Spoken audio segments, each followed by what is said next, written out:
realmente el honor, la bendición, el privilegio es todo para mí, gloria a Dios, santo aleluya.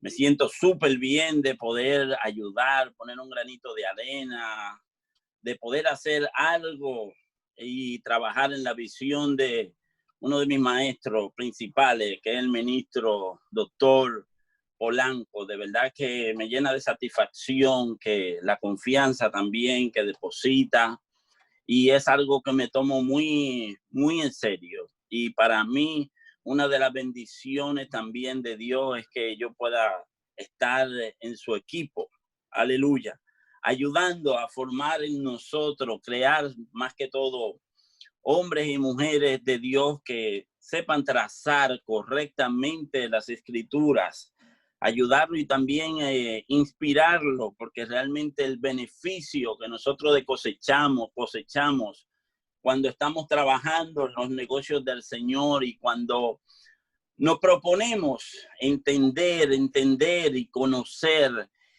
Yo sé que muchas veces para nosotros está en nuestras mentes que lo más grande que nosotros podemos hacer es adorar a Dios, pero esa adoración siempre la tenemos suscrita. ¿Se está oyendo bien?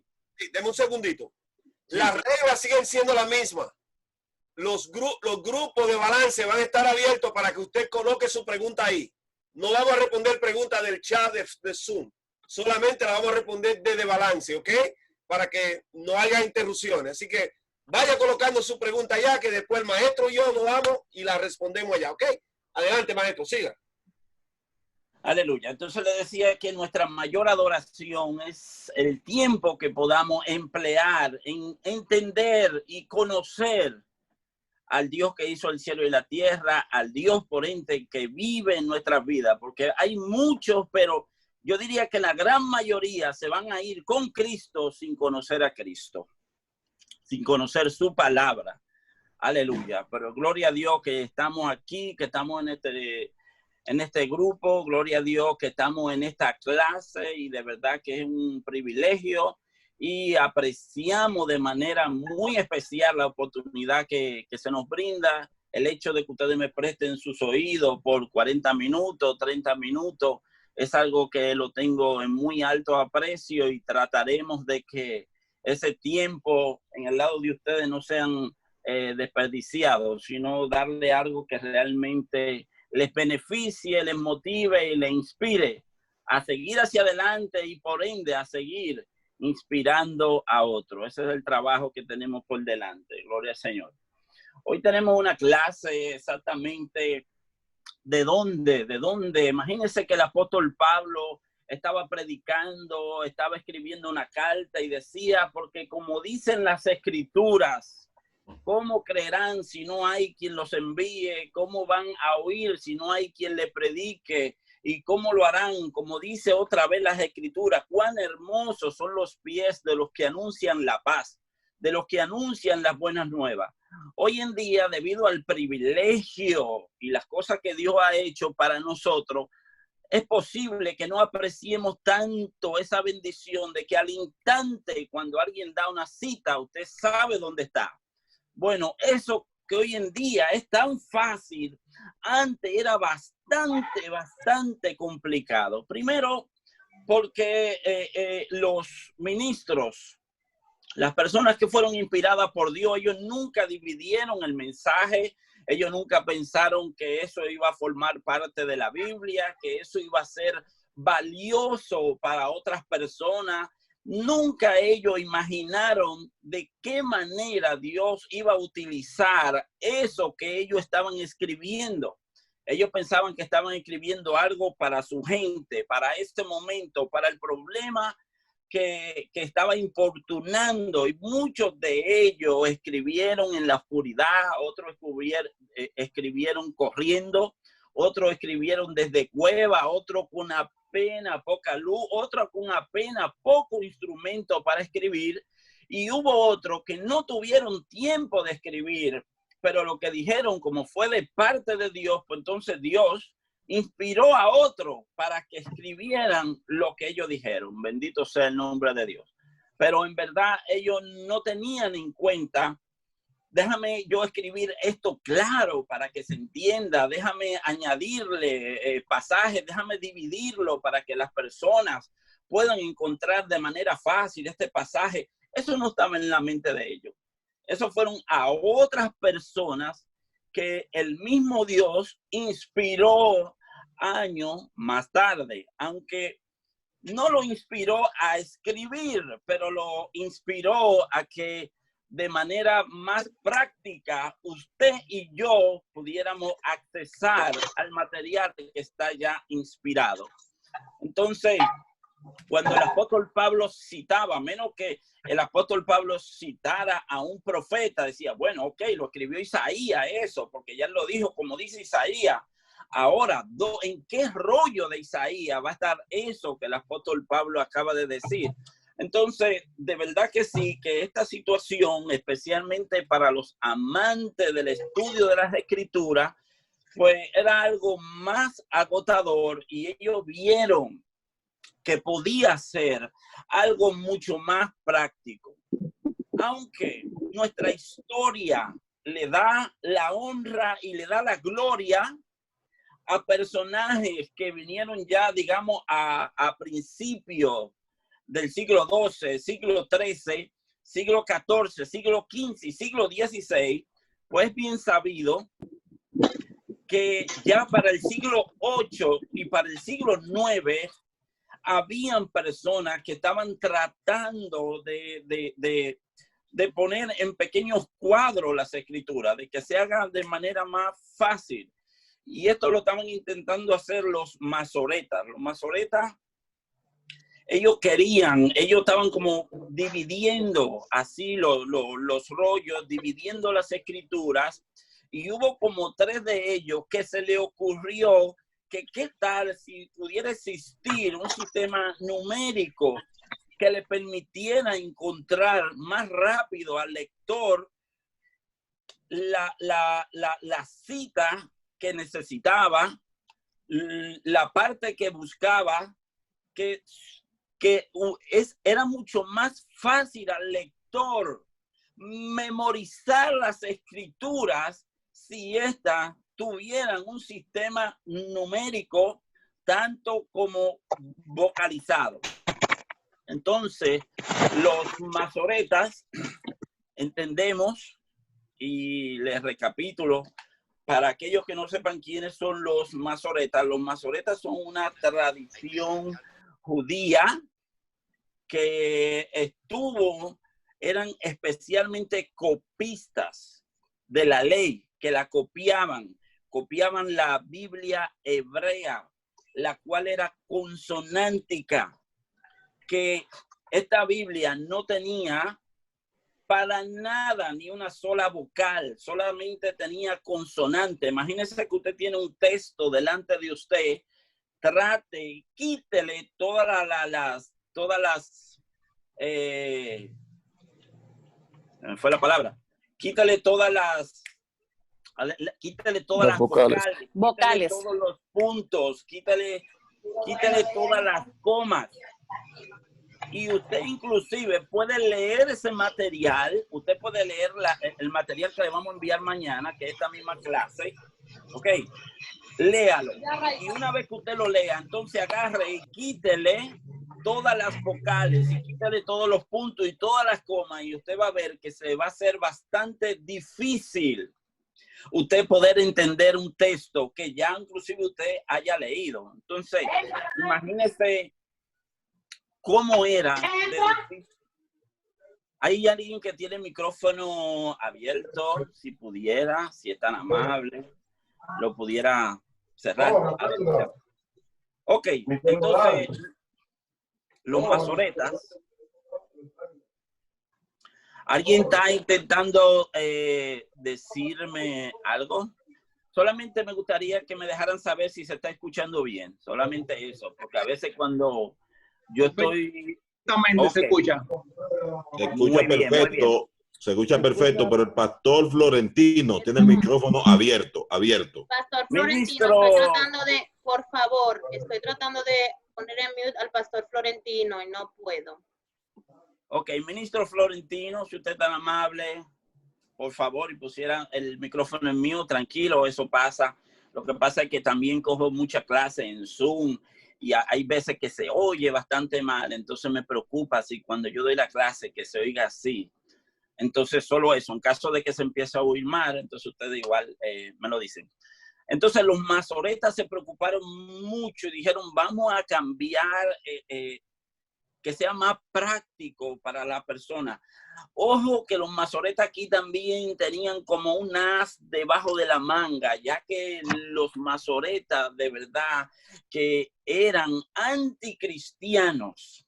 Eran anticristianos. Y en esta vocalización de la palabra hubieron muchas cositas, especialmente en aquellas profecías que se referían a Cristo, que ellos la obviaron, mientras que Isaías dice, he aquí una virgen concebirá y dará a luz, ellos agarraron y pusieron una doncella, mientras cuando muchas veces dice que el verbo era Dios, a veces dice que estaba con Dios, algo así, cambiaron cosas simples, pero solamente aquellas que decían especialmente y que dejaban ver la unidad que tenía Cristo con el Padre, porque eso fue algo que ellos no aceptaron.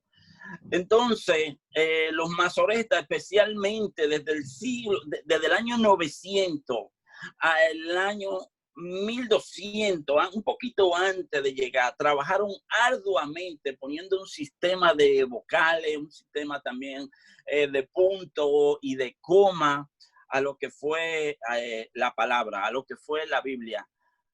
Siempre que nosotros vayamos a hablar de la Biblia, especialmente del año 1000 después de Cristo, atrás, o digamos, cuando nosotros estemos hablando de la Biblia, cuando en la escritura usted oiga que tradujo la Biblia, que la Biblia dijo tal cosa, que la palabra, que la Biblia, que las Sagradas Escrituras, del año 1000 hacia atrás, siempre se va a estar refiriendo a la Torá o a lo que usted entiende que es el Antiguo Testamento.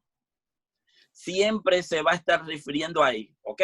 Porque aún los apóstoles, aún los cristianos del primer siglo, segundo siglo, predicaron mucho, pero predicaban, cada vez que se mencionaba la Biblia, se hablaba de la Torá, ¿ok? Entonces, cuando nosotros mencionemos a los masoretas que pusieron un sistema de vocales, un sistema de puntuación, cuando usted ve la palabra Jehová, por ejemplo, pudiera ser que muchos judíos le digan que eso ni siquiera que existe, que eso es como una profanación del nombre de Dios, que eso no se acepta, algo por el estilo, pero fue a la conclusión que llegaron los masoretas al ponerle vocales a Elohim, tanto como a Yahvé. Entonces suena así como Jehová. Pero usted ve que eso hizo que fuera mucho más fácil para nosotros el texto. La Biblia es la palabra de Dios tratándose o comunicándose directamente con el hombre.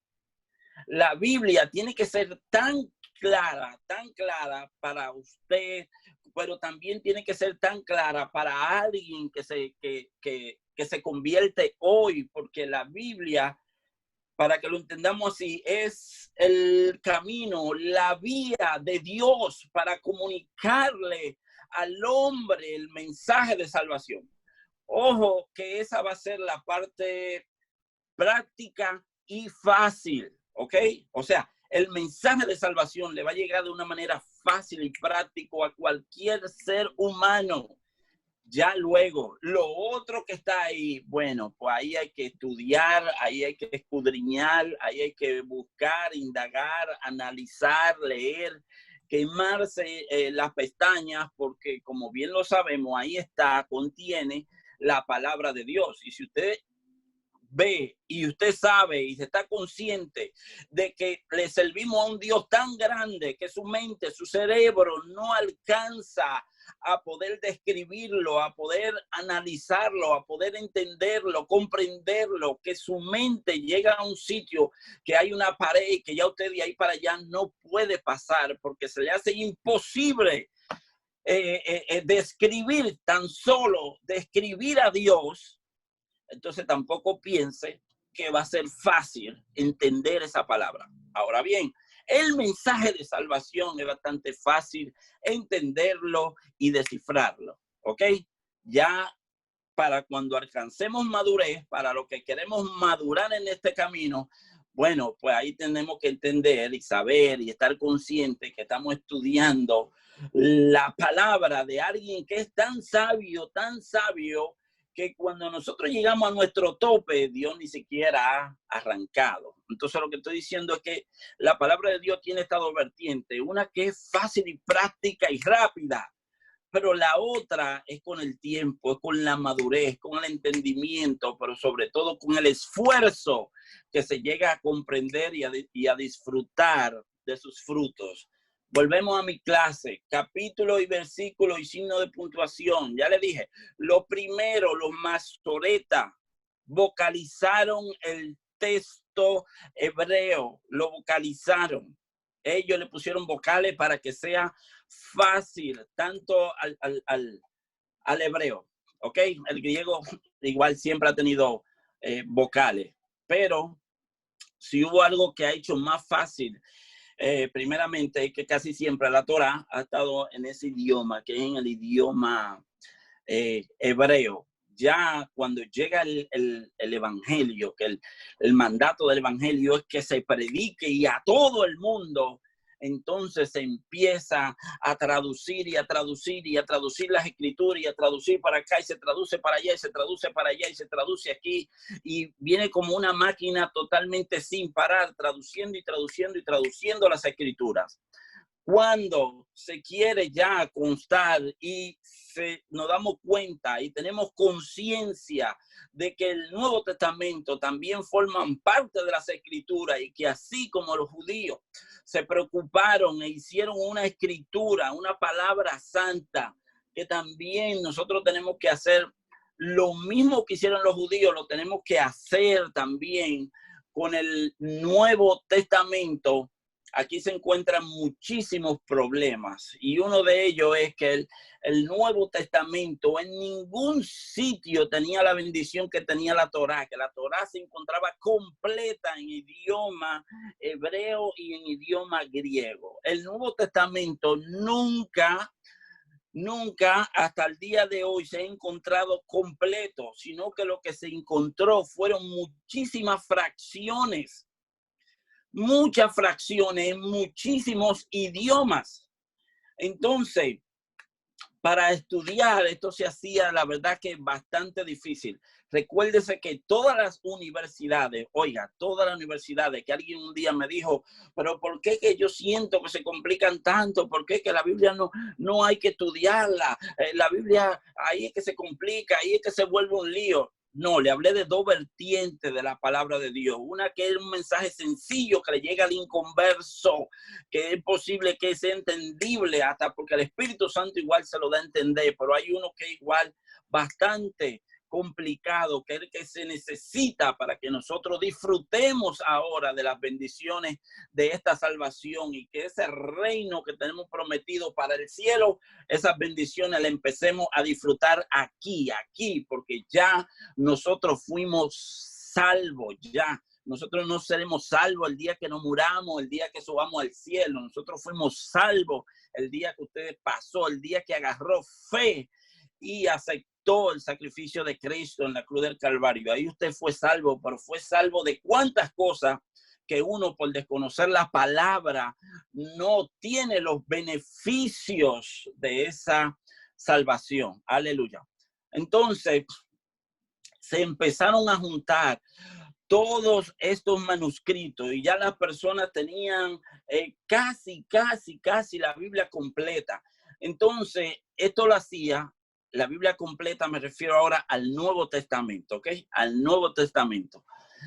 Esto lo hacía difícil. Es ahí cuando nace un sacerdote, esto es exactamente en el año 1000, que se llama el Lanfranco, arzobispo de Canterbury, en Canterbury, que eso es London, que eso es Reino Unido, que eso es Inglaterra.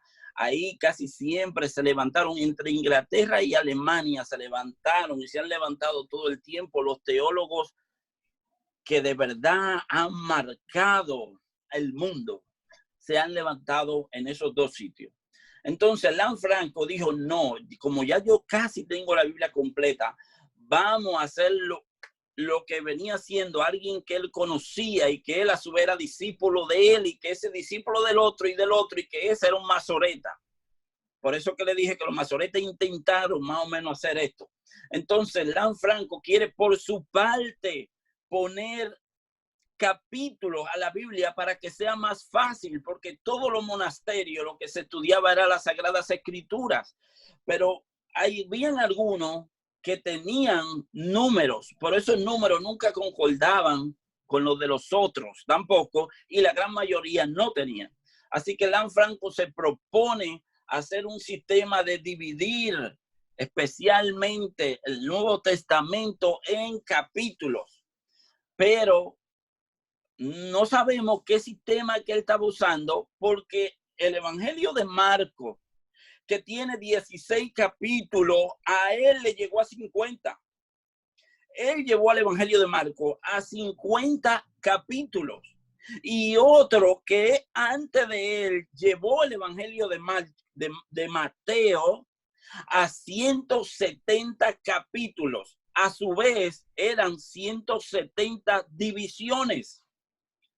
Entonces, este sistema no prosperó mucho. Esto rápidamente se olvidó. Hubo como 2 o 3 Biblias. Recuérdese que para este entonces, usted obtener una Biblia, eso había que mandarlo a hacer y hacerlo a mano. No era algo que se tenía así fácil.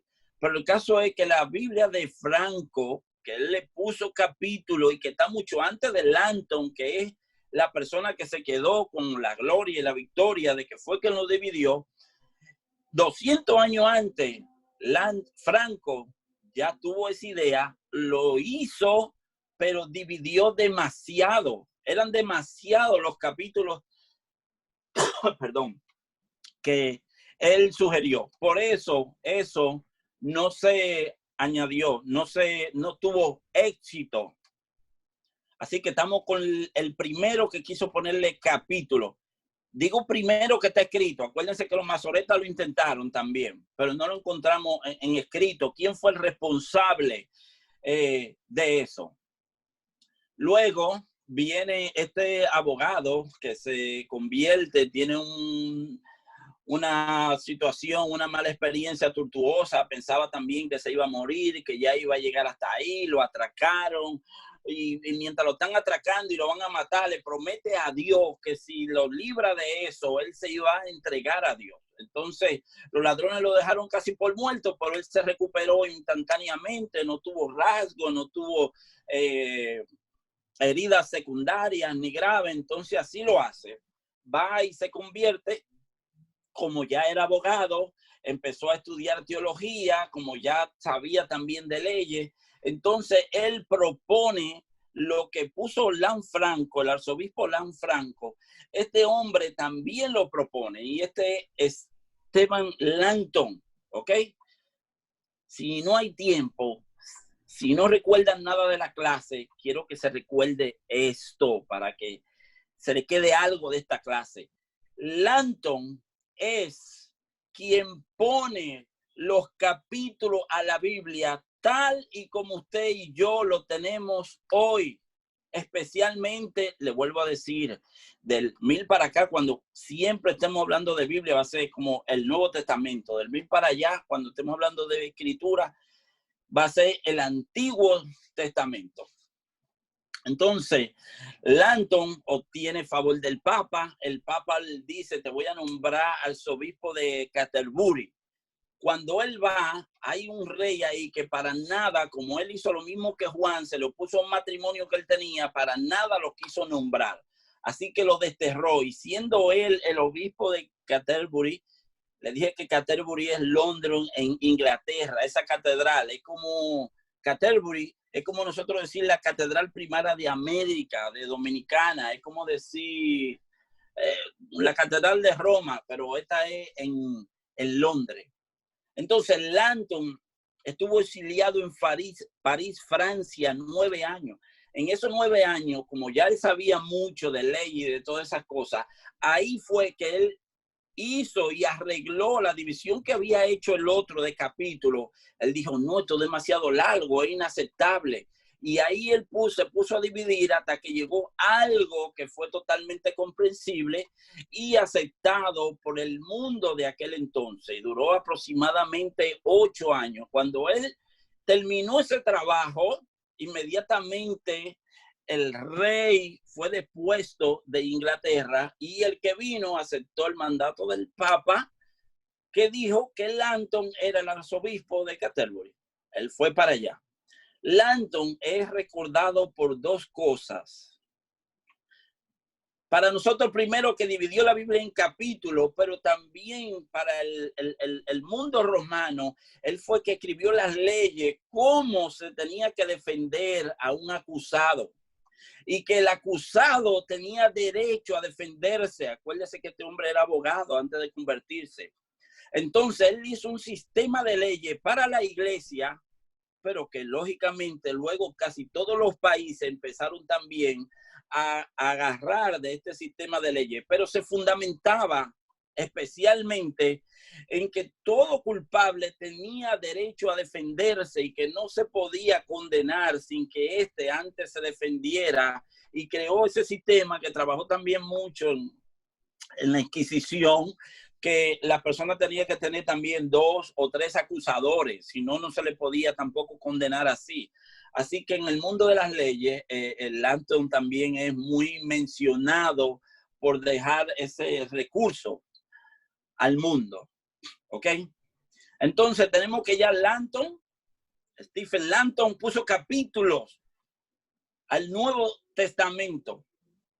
Entonces, ahora viene otro inmediatamente después del Langton, que se llama el cardenal Hugo Sincaro, y en otro punto se le llaman Cincharo, así. Este hombre fue el tercero en poner capítulos a la Biblia, y él no lo puso como Langton, sino que esto lo puso un poquito menos. Recuérdese que el primero puso capítulos en el año 1000. Langton pone capítulos a la Biblia en el año 1200, es como del 1201 entre el 1215. Pero ahora viene el cardenal Hugo Sancharo y pone capítulo a la Biblia, y lo hace especialmente unos 30 años después que Langton le puso capítulos a la Biblia. Esta Biblia que él le puso capítulo fue nada más y nada menos que la Biblia de Wycliffe. Y acuérdese que John Wycliffe, el primero que se rebela contra la Iglesia Católica y que le dice que está actuando mal. O sea, de la Reforma, Wycliffe es el primer mártir que muere. Es Wycliffe. ¿Ok? Recuerde siempre eso. Entonces, ya vamos con una tercera persona que puso capítulos a la Biblia. El cardenal Hugo Sancharo solamente puso esos capítulos. Esos capítulos no fueron aceptados como lo fueron los de Langton. Entonces usted dice, espérese, pero ¿quién era que aceptaba los capítulos? ¿Quién no? Eso dependía mucho de la demanda que tuviera esa Biblia. Si la Biblia se le vendía, pues lógicamente tenían mucha demanda y eso se podía ir mejorando, pero si no se le vendía eso, ahí moría. Pero la historia lo registra como el tercero que le pone capítulo a la Biblia. Cuando yo buscaba todos estos estudios y estudiaba, casi siempre la mayoría de información lo van a dividir en 2. Van a dividir a Robert Steiner, que puso el versículo, y a Langton, que puso capítulo. Sin embargo, yo voy por un tercero que puso capítulo, y no solamente un solo, como casi siempre lo tiene la historia común que usted encuentra. Hubo un rabino, este era judío, llamado Mardoqueo Gatán, que siguió con el proyecto que tenían los masoretas de ponerle capítulos, pero ahora no al Nuevo Testamento, sino a las Sagradas Escrituras. Y él lo hizo y lo llevó a cabo, aunque no lo terminó, no fue un trabajo que fue bien aceptado. No, porque los judíos querían tener su cosa como bastante dividido de lo que era igual el pueblo cristiano. Y como esto se quería poner como si fuera ya no algo como tan fácil, sino como si fuera algo como una moda. Entonces los judíos son un poquito más celosos, especialmente en cuanto a que le toquen sus letras sagradas. Lo trató de hacer, pero no tuvo gran éxito. Ministro, voy bien con el tiempo. Voy por la mitad, porque después no me diga cuando me falte, que faltan 5 minutos. Aleluya. Dale. Ok. Después del rabino, que era un rabino también, entre el maestro de él y él, pusieron capítulo al Antiguo Testamento, que no lo tenían. Hasta ahora solamente estaba vocalizada y no todo el mundo tampoco aceptaba esto de vocalizada. O sea, los judíos también han estado desde el principio, desde el principio, divididos como en 4 facciones y después se dividieron como en 7 facciones. Entonces, la escritura igual de los masoretas, eso tomó tiempo aceptársele porque el judío no quería que se le pusiera la mano a algo que es sagrado. Quería tener las cosas como entendía él, que fue así que se le dio, aparte de que ha habido siempre un celo en ellos, de que las escrituras son solamente para ellos y que solamente ellos la pueden mencionar y ellos la pueden leer.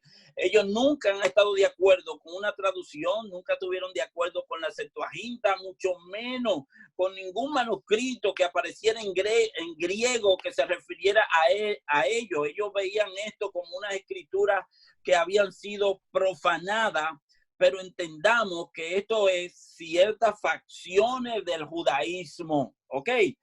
Pero los masoretas eran también un poco radicalistas, porque la palabra de verdad masoreta lo que quiere decir es que son tradicionalistas, igual o conservadores. Y le dije en el principio que ellos eran también anticristianos, ¿ok? Dios va a usar a 3 personas principales. Primero, a un sacerdote que es Lanton. Segundo, al quien voy a hablar ahora, que es Santo Epagnino, que es un judío. Y tercero, a un protestante que es Robert Steinman, para que el trabajo de versículo y capítulo quede totalmente definido. Intervienen 3 personas, un sacerdote, un judío y un protestante. ¿Ok? Estamos con Santo Epagnino. Él dijo, ok, pero ahora ya la Biblia se dividió en capítulos, pero vamos a dividirla ahora en versículos. Cuando usted escucha esta historia de manera normal, le va a decir que fue Roberto Steiner que dividió la Biblia en versículos y que lo hizo en el año 550, 540. Sin embargo, este fue el primero que lo hizo, y estamos hablando del año 1470, que Santo Epagnino fue el primero en dividir la Biblia en versículos. ¿Ok? Entienda que esta fue la Biblia de los masoretas. Este es el Antiguo Testamento. A él le pareció que era igual una idea. Él dividió estos versículos que ponía párrafo el versículo, un párrafo chiquito el versículo, un párrafo chiquito el versículo, y eso no le agradó a la gente porque entendía que la palabra, en vez de ser ahora una historia que usted leyera, se convertía como en pequeño párrafo. Y se dice que fue una lectura que como que se hizo incómoda. Por esto, Santo Epagnino no pudo tener el éxito que él quería y tuvo que venir otro que la organizó mucho mejor, ya con eso, ¿ok? Entonces, aquí viene Roberto Steiner, o Stiene. A él aquí es quien se lleva la gloria de dividir la Biblia en versículos, como usted y yo la tenemos hoy. Porque es que oiga, la Biblia siempre ha sido un gran negocio. Aunque usted y yo la vemos como un libro santo, puro y sin mancha, ha sido el negocio más grande del mundo. ¿Por qué? ¿Cuál es el libro de mayor venta en el mundo? No es la Biblia. Entonces, nosotros la vemos como la palabra de Dios, como una cosa santa y pura, pero otras personas que son sagaces o como usted lo quiere llamar, ven aquí un tremendo negocio. O sea, la mayoría de las empresas antes mejores pagadas y que, señores, era la Biblia. Usted ve que hoy se trafica con droga. En el siglo XV, XVI, XVII y XVIII se traducía con palabra, con Biblia. Y la gente, y los policías, y los detectives, y los FBI de ese tiempo no estaban buscando droga debajo de los carros de nadie. ¿Qué es lo que buscaban? Libro. ¿Y por cuál libro? La Biblia, porque era lo que más se vendía. Entonces, este hombre, Roberto Stiene, estaba trabajando en el texto Receptus, ¿ok? Yo sé que sí, que la gran mayoría lo sabe. Recuérdese que el texto Receptus es aquella Biblia que componieras o que uniera Erasmo, porque, oiga, de nosotros, de manuscritos de la Biblia, tenemos alrededor casi de 100,000 manuscritos. Entre todos esos manuscritos, usted pegándolo y uniéndolo y aquí y allá, usted puede de ahí sacar especialmente el Nuevo Testamento completo. Esto fue algo que los judíos no tuvieron ese problema porque los judíos tenían y encontraban fácilmente su escritura porque ellos eran celosos y la guardaban y la tenían, aparte la memorizaban y la repetían. Entonces, y como estaba en una sola lengua, no hubo problema. Pero el Nuevo Testamento, para recopilarlo, apareció en miles y miles y miles de manuscritos que estaban en diversos idiomas. Entonces, le dije ya que la Biblia también igual era un negocio.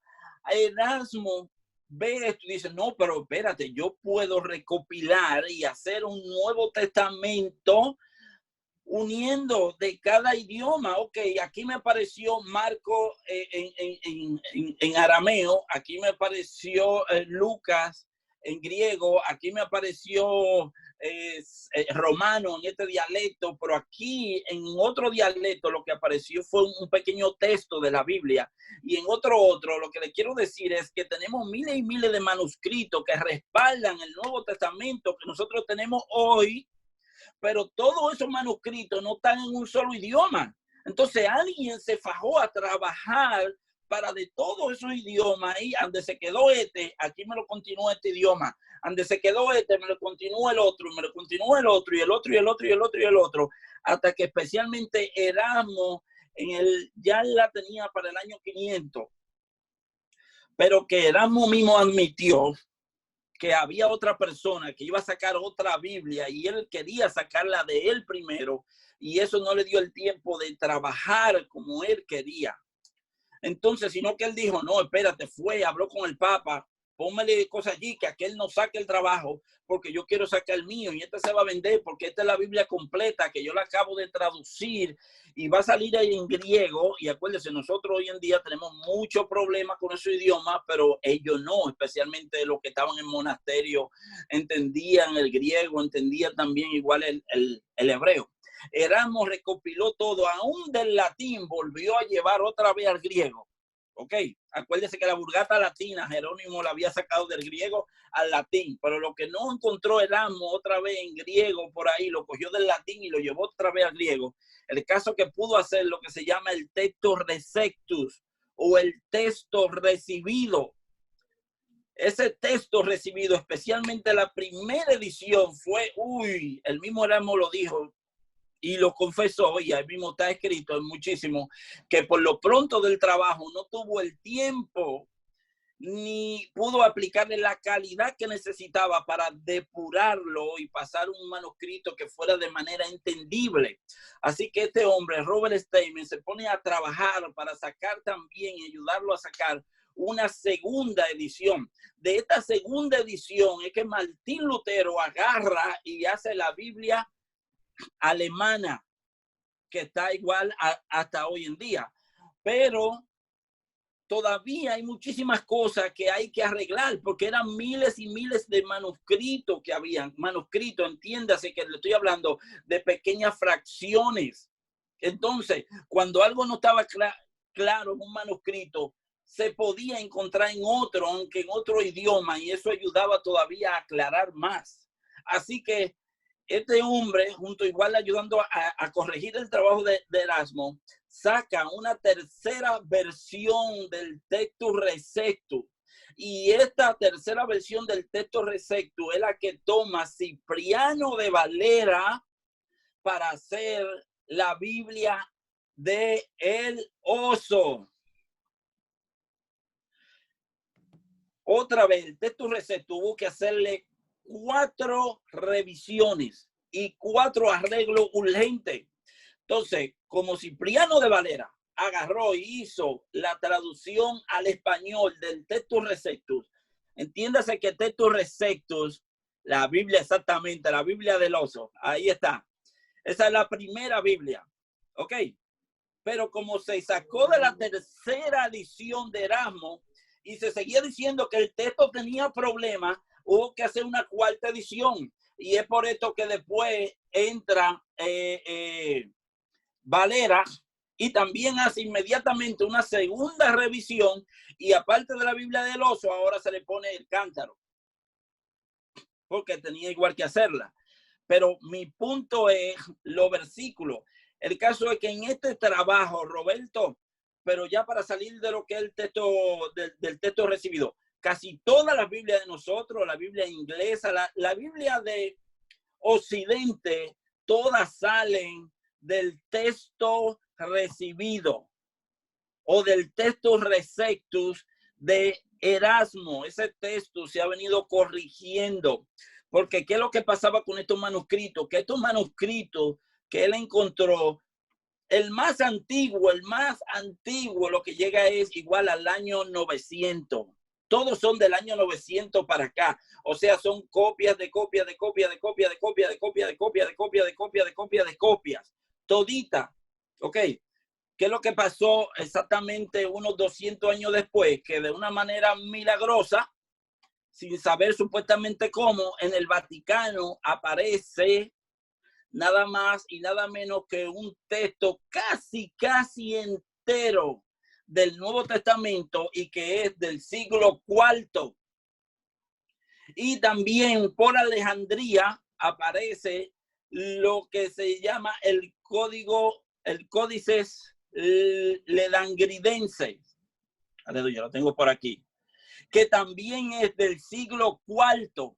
Entonces, mientras todas las Biblias, especialmente el Nuevo Testamento, estaban traducidas con manuscritos que eran del año 1000 para acá, ahora aparecen 2 manuscritos que tienen casi la Biblia completa, el Nuevo Testamento completo, y que son del siglo IV.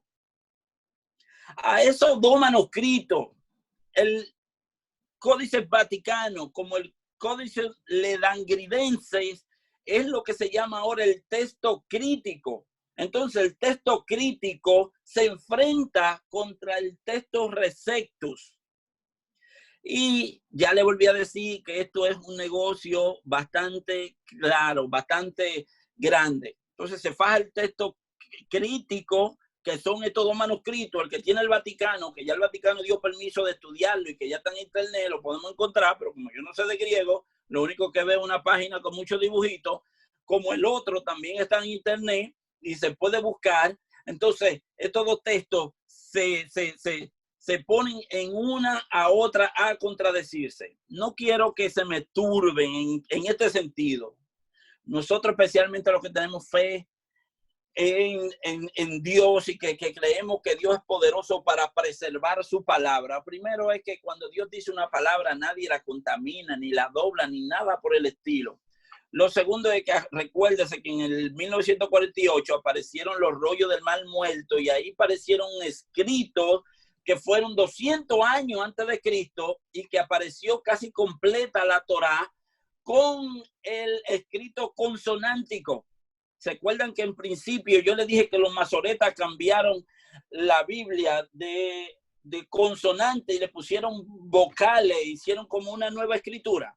Lo que aparece en el Mar Muerto con fecha de 200 años antes de Cristo es nada más y nada menos que la Biblia.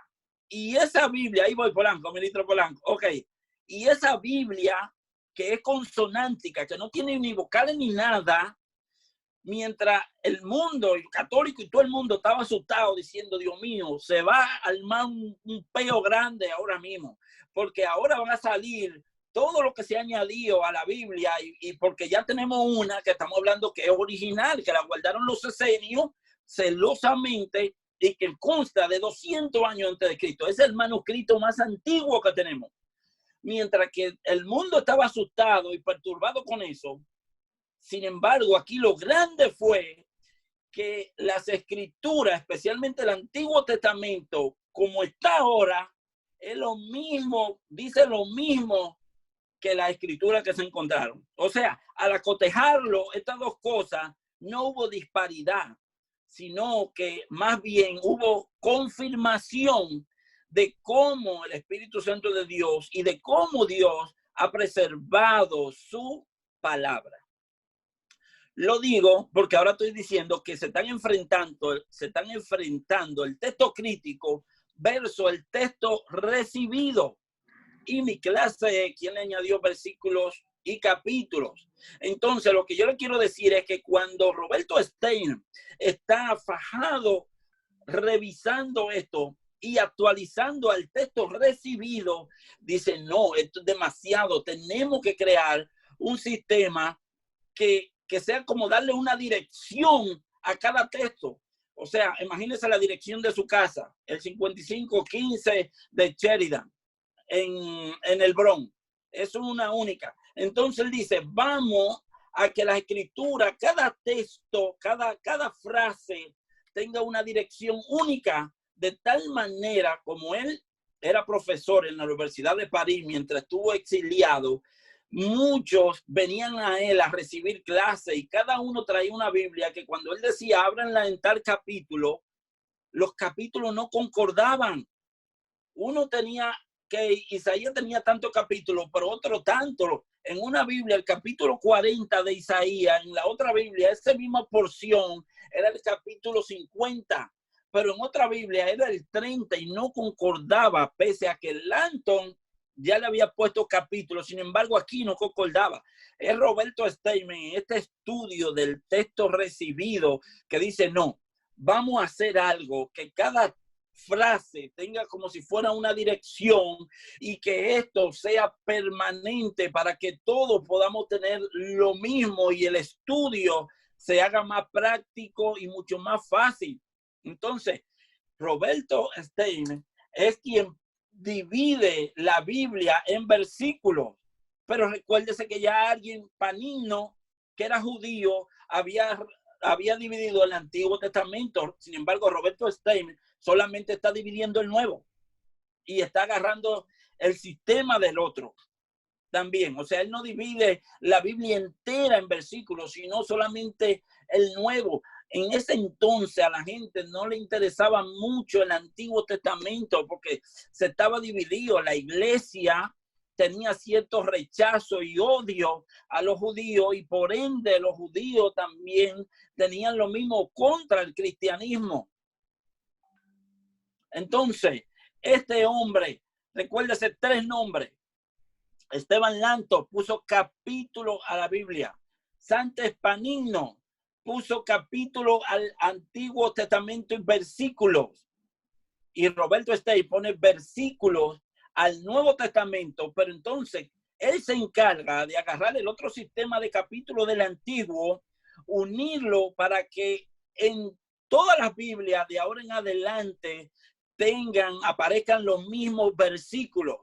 Es por esto que nosotros podemos ver que la mayoría de Biblias, no importa la religión que la tenga, mormona, adventista, todas esas cosas, aunque la frase esté un poquito cambiada, el verso y el capítulo va a ser el mismo. Va a ser el mismo que está en todas las Biblias, para que cuando se diga, abra su Biblia en tal libro, ahí usted lo tenga.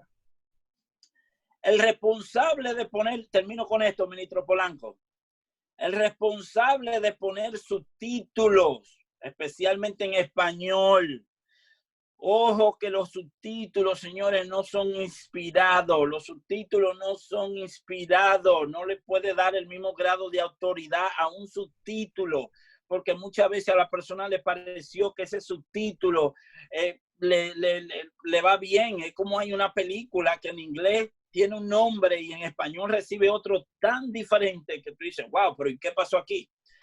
El responsable, o sea, es que hay cosas, o sea, pues especialmente Lucas 18 dice la necesidad de orar sin cesar. La necesidad de orar sin cesar. Está ese subtítulo, pero ese primer verso también está, porque se le refirió otra parábola para que vean la necesidad de orar y no desmayar.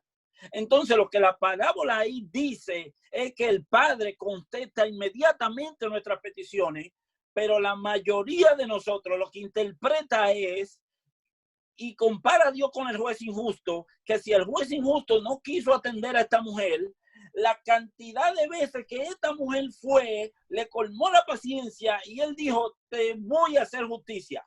Entonces nosotros comparamos a Dios con el juez injusto y pensamos que orando hoy, mañana, pasado, lo mismo, como que si le estamos puyando y puyando hasta que Dios se colma la paciencia y aunque él no está de acuerdo, te da lo que tú estás pidiendo solo por este subtítulo que dice, le habló de la necesidad de orar y no desmayar.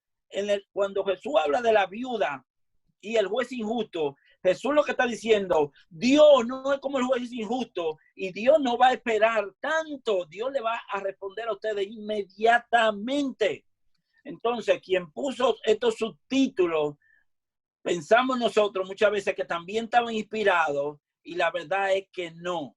Ahí es donde está la parte que tenemos que estudiar la escritura mucho más a fondo para sacar de manera exacta, primero, lo que quiso decir quién escribió y segundo, si usted entiende que Dios a través de esa lectura, de esa historia, le está hablando a su vida. Cuídese del subtítulo que muchas veces tiene la Biblia, que ese subtítulo en otros idiomas no dice totalmente diferente a lo que ahí dice. ¿Ok? Es algo que se pone de acuerdo al criterio de alguien. Pero el responsable de ponerle título y subtítulo a la Biblia fue el maestro profesor Lorenzo Lucena Padrosa en la Universidad de Oxford, Reino Unido. Ven nuevamente, como le dije, que todos estos grandes teólogos y maestros siempre se levantaron en Inglaterra y en Alemania. Aleluya. Entonces, amado, espero que hayan captado, espero que se haya entendido. Voy a estar, ya le dijo el ministro Polanco que le vamos a mandar esta clase a sí mismo para que ustedes la tengan, que alguien me dijo que diga una palabra 2 veces. Es difícil porque el pentecostal siempre le van a dar media hora y se va a coger, si es pentecostal se va a coger 1:30 y 2. Entonces cuando hay que repetir una palabra 2 veces, ay, lo mismo que si hay que traducir, esas son cosas que le duelen la cabeza al pentecostal, porque siempre el pentecostal sabe que va a ir a dar la mitad o 1/4 del mensaje que tiene. Pero amado, paz de Dios, siempre a su orden. De verdad que sí, como la orden del ministro Polanco. Cualquier pregunta por medio del chat, ahí la responderemos. Dejo al ministro Polanco con ustedes. Amén.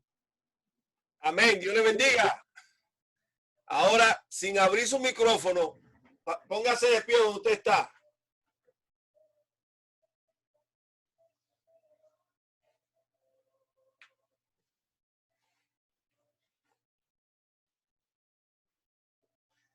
Si es posible y tiene un poquito de agua, tómeselo, por favor.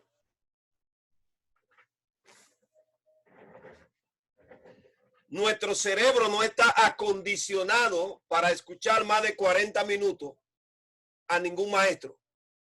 Así que yo espero que usted lo que haga es que desconecte la clase que acaba de escuchar para que conecte esta de ahora.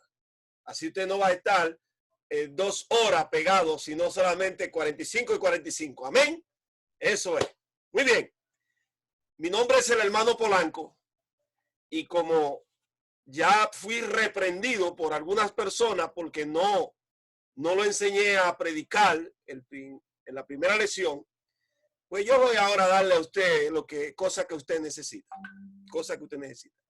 Me voy a montar en el tren específicamente en el último párrafo del material del maestro Carlos Corporán. Me voy a montar en el último párrafo. Él habló de los capítulos, habló de los versículos, y yo voy a hablar de la última parte que él habló del tema. No sé si su Biblia es como la mía. Yo uso una Reina Valera del 1960. Tengo varias versiones de todas ahí, pero una Reina Valera del 1960. Me dicen aquí que hay personas que no pueden entrar a la reunión. Yo probé el link y el link está perfectamente. Lo probé varias veces. Así que cualquier cosa, la hermana Emily está al frente y ella podrá resolver el problema. Pero los links están totalmente bien. Amén. Así que vamos para allá. En el año 313 antes de Cristo, había un hombre llamado Alejandro el Grande, quien gobernaba Macedonia, quien era el monarca del gran imperio griego. Este hombre logró conquistar prácticamente el mundo conocido de ese entonces. Yo quiero que usted me ponga mucha atención y abra su Biblia, la tenga abierta, porque yo le voy a mostrar la vuelta que yo voy a dar para yo explicarle un versículo de la Biblia a usted. Y yo voy a durar 52 minutos hablándole a usted de un versículo de la Biblia. Y esto que yo le voy a hablar puede ser un mensaje, puede ser un estudio, una predicación. Pero lo que yo quiero enseñarle a usted es a enfrentar el versículo de todos los ángulos. No solamente ir a leer el verso y salir corriendo a decir, el Señor me reveló, el Señor me dijo. No, yo quiero que usted extraiga. En la República Dominicana, en la década del 70, no había lavadora. Y las mujeres, mi madre y mis hermanas, iban a los lugares donde había agua y lavaban en ese lugar. Y después de lavar en ese lugar, cogían la toalla, cogían la sábana y comenzaban a exprimirla una de un lado a otro. Así le sacaban la última gota de agua para tenderle un cordero. Nosotros tenemos que hacer como hacían las mujeres dominicanas en la República Dominicana. Cuando agarramos un texto bíblico, tenemos que exprimirlo hasta sacarle el último juguito que tiene. No salga corriendo a hablar del texto sin usted conocer el contexto del texto. Amén. Así que después que gobierna Alejandro muere, se cumple el libro de Daniel capítulo 7, verso 6, donde 4 cabezas salen del leopardo rápido y 4 de sus generales comienzan a gobernar el mundo. Esto fue debilitando el reino que tenía Alejandro hasta que llega el momento en que los romanos le quitan el poder a los griegos. Pero mientras los griegos tenían el poder, ellos habían entrado, estaban como amigos en lo que era la antigua Jerusalén. Al estar como amigos en la antigua Jerusalén, la Jerusalén también se helenizó y todo el mundo estaba inclinado. Yo no sé si usted es dominicano, si usted es ecuatoriano, de cualquier país que usted sea, usted está interesado en hablar inglés. Hay algo que atrae del idioma inglés. Aunque alguien me diga que son los dólares, hay algo que atrae y que todos queremos hablar el idioma inglés. En los tiempos de los griegos, todas las naciones querían hablar el idioma griego. Así que fue bastante fácil que el mundo entero, prácticamente conocido, se añadiera a hablar griego. Todo el mundo quería hablar griego, porque había como que te daba un estatus social dentro de la comunidad, como que cuando tú hablabas, igual que cuando tú hablas inglés en medio de un grupo de hispanos que no saben hablar inglés, oye, como que tú eres diferente, ¿sabes? Cositas así. No, todo el mundo quería hablar griego. Y bien, hablen griego todo el mundo. Así que llegan los romanos, y los romanos se establecen también en Tierra Santa. Hay una ciudad que se llama Jerusalén. Esta ciudad estaba rodeada por una gran muralla. Esta ciudad, para los tiempos de Jesús, contaba con 7 puertas. 7 puertas. Y cuando Jesús muere y resucita, en el año 1600 se hizo una puerta extra. Entonces tenía 8 puertas. Y esta puerta era para que los peregrinos entraran directamente a los lugares santos sin tener que atravesar por donde estaban los barrios musulmanes, que eran muy peligrosos. Entonces, de 7 puertas se aumenta 1, entonces hay 8 puertas, se llama la puerta nueva. Pero en el año 1541, un hombre llamado Solimán el Magnífico, señores, yo estoy dando vueltas para hablar de un texto. Y usted tiene que conocer todo esto, para que usted vaya a enfrentar el texto. Solimán el Magnífico ordenó cerrar la puerta dorada, la puerta que daba al Monte de los Olivos. Y la razón fue simple, le dijeron que por ahí iba a entrar el Mesías de los judíos. Y como él no creía en el Mesías de los judíos, él mandó a cerrar esa puerta para que no pasaran por ahí. Cuando el Mesías llegara, la encontraban cerrada. Pero no solamente eso, ordenó hacer un cementerio enfrente de ese lugar. Y hay un gran cementerio enfrente de la puerta dorada. Está cerrada y está el cementerio ahí. Porque también le dijeron que los sacerdotes no podrían pasar por donde hay un cementerio. Y como le explicaron que Jesús iba a ser sacerdote. Lo que él nunca entendió, lo que él nunca sabía y lo que no hicieron los judíos fue que el libro de Ezequiel capítulo 44, verso 2, 3 y 4, decía que cuando el Mesías entrara, la puerta había que cerrarla. Así que no lo hicieron los judíos, pero lo hizo entonces alguien que no tenía nada que ver con los judíos. Cosa interesante de la historia. Cuando llegaba el tiempo de la fiesta, aquí vamos a entrar. Cuando llegaba el tiempo de la fiesta, en la cual era necesario hacer sacrificio, recuerde, el pueblo de Israel tiene muchas fiestas, pero entre ellas 7 que aparecen en el libro de Levítico, capítulo 23. Hay 3 fiestas que se llaman el Festival de Primavera, que son la fiesta de Pesa, la fiesta de los panes sin levadura y la fiesta de las primicias. Después está la fiesta de Pentecostés. Y después de Pentecostés viene el Festival de las Fiestas de Otoño, que la primera es la fiesta de Yom Teruah, la trompeta. La segunda, la que vamos a celebrar este lunes que viene ahora, la fiesta de Yom Kippur. Y por último, la fiesta de los tabernáculos.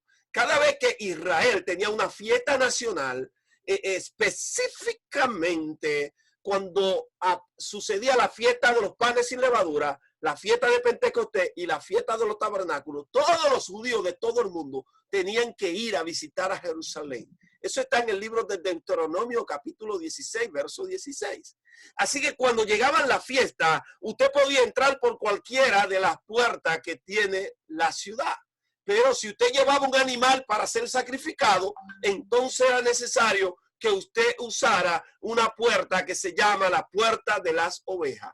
Nadie podía entrar con una oveja, con un animal para el sacrificio por ninguna puerta que no fuera por la puerta de las ovejas.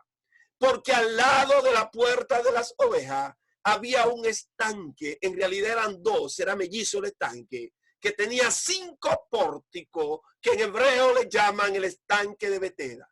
En ese en ese estanque, la gente creía que esas aguas eran aguas que daban sanación y que pasaba un evento extremadamente importante cada X tiempo en la cual las personas podían sanarse si entraban al agua.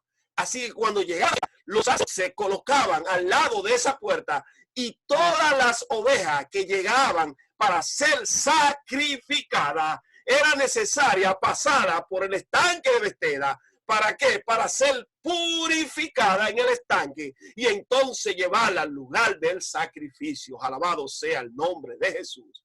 Es decir, que nadie podía entrar una oveja por ninguna puerta, y si la entraba por la puerta de las ovejas, antes de pasar al perímetro de lo que era el atrio del templo, era necesario bañarla, lavarla, purificarla en lo que era el estanque de Betesda. Este estanque, como los griegos fueron los primeros que llegaron a ese lugar, como ellos fueron los primeros que estaban ahí, ellos entonces creían y decían que en ese lugar pasaba un fenómeno que lógicamente pasaba prácticamente 1 o 2 veces al año, y que las aguas eran movidas. Y para los griegos, quien movía el agua era un dios que ellos tenían, que se llamaba el dios Esclepio. El dios Esclepio, el dios de la medicina de los griegos. Alabe ahora.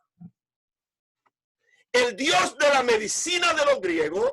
Usted quería aprender a predicar, así que aguántese ahora.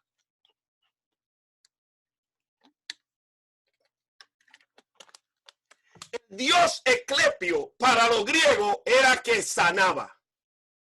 Pero como los griegos fueron desplazados y llegaron los romanos entienden que quien sana en esas aguas era el dios de ellos. Y el dios de la medicina de ellos se llamaba Esclepio. Primero está Esclepio y ahora está de los romanos Esculapio. Voy a repetir. Para los griegos, Esclepio. Y para los romanos, Esculapio. Ahora, cuando llega Jesús, los judíos ya tienen control del lugar. Entonces, como los judíos tienen control del lugar, todos los enfermos se aglomeraban en ese lugar.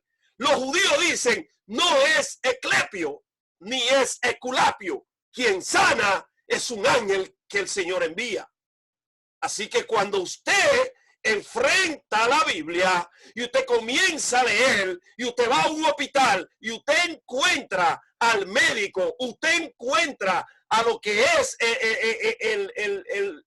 la ambulancia, usted va a encontrar que tiene un logo, y el logo de la ambulancia es una vara con 2 serpientes y las alas de un ángel. Repito, el logo de la medicina es una vara, 2 serpientes y las alas de un águila, de un ángel. Ahí está representado el dios de los griegos, el dios de los romanos, y también está representado la creencia de lo que están escribiendo ahora. Si el que escribe, alabado sea el nombre de Jesús, si el que escribe es un griego, jamás iba a decir que quien sanaba era un ángel. Si el que escribe es un romano, jamás iba a aparecer la palabra ángel. ¿Por qué aparece la palabra ángel? Porque quien está escribiendo es un judío. Siendo un judío, el judío tenía su creencia. Y aquí vamos a enfrentar el texto bíblico ahora. Enfrentemos el texto bíblico ahora, porque usted vino aquí a aprender a sacar la mejor información de un texto bíblico. Vaya conmigo al libro, después de esta introducción, vaya conmigo a Juan capítulo 5.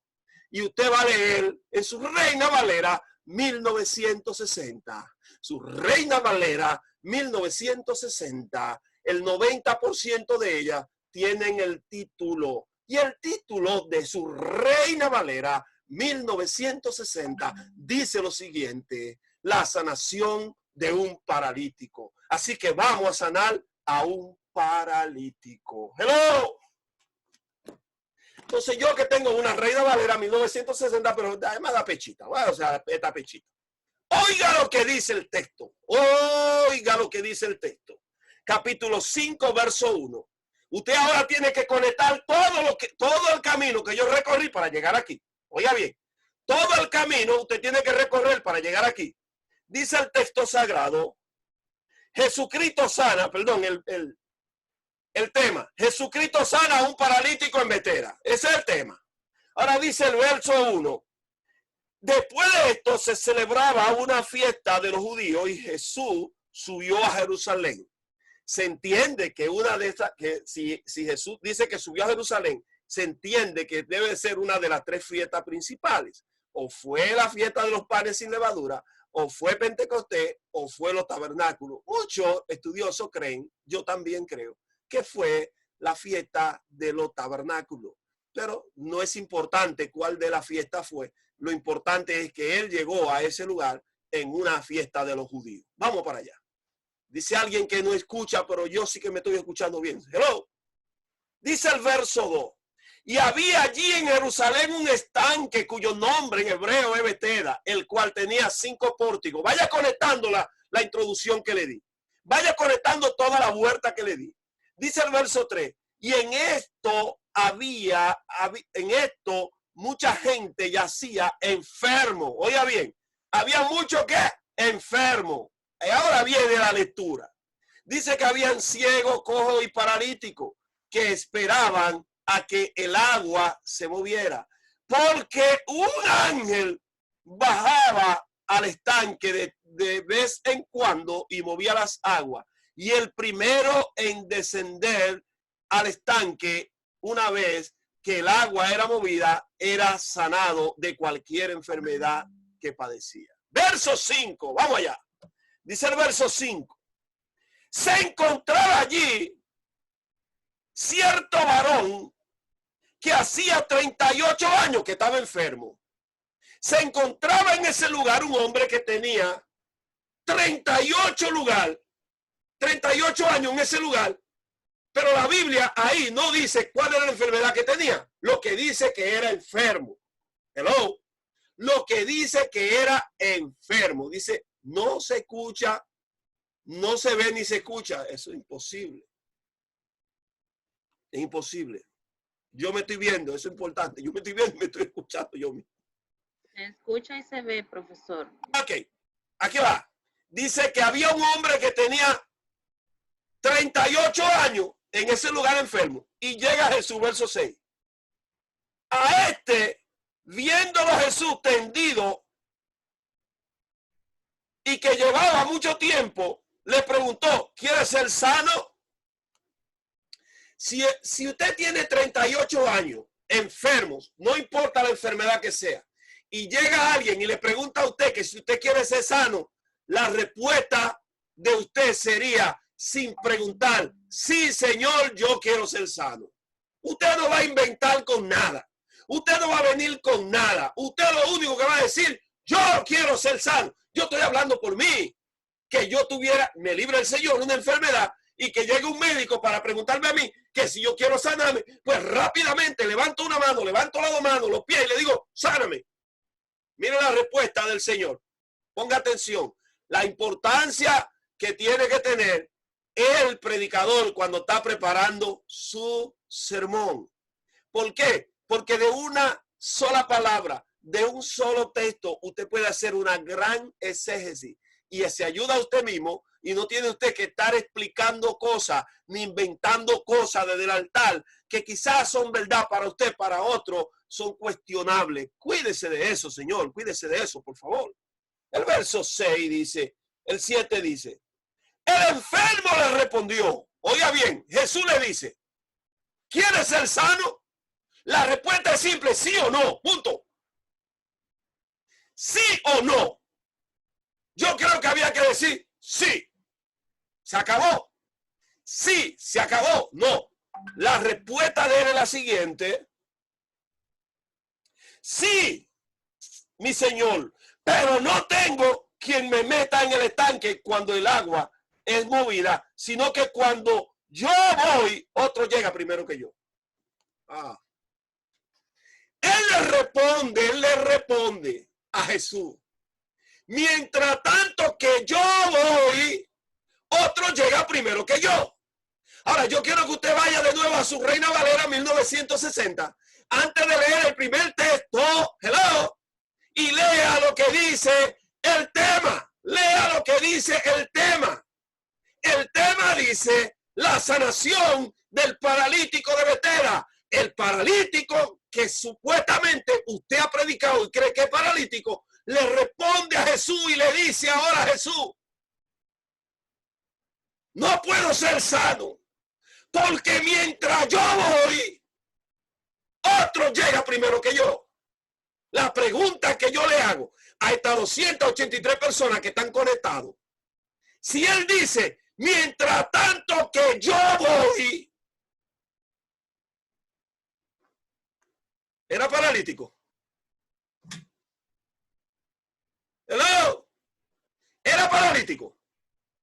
Mientras tanto que yo voy, otro llega primero. Es la Biblia, señores. Es la Biblia que se lo está diciendo a usted. Lo que pasa que el tema arriba, el tema no craqueó la mente y nosotros no tenemos nada que hacer sino que pensar en un paralítico. Pero ya el mismo texto arriba te dijo que él era enfermo. Lo que no dice cuál era la enfermedad. Pero paralítico no era. Él podía tener algún problema de locomoción. Es posible que tuviera una pierna mala. Es posible que tuviera cualquier cosa. Cualquier cosa. Pero no era paralítico. Pero esa palabra paralítico en el tema te hace a ti predicar del paralítico de Betesda. ¿Están aquí conmigo? El tema del cual habló el maestro corporal, cuando tú vas a leer ahí rápidamente, el tema te hace hablar solamente, aleluya, solamente del paralítico de Betesda.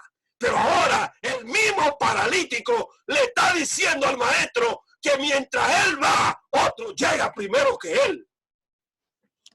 Sí, porque yo estoy enseñando las pentecostales. El pentecostal entre veces es 3 meses. ¡Aleluya!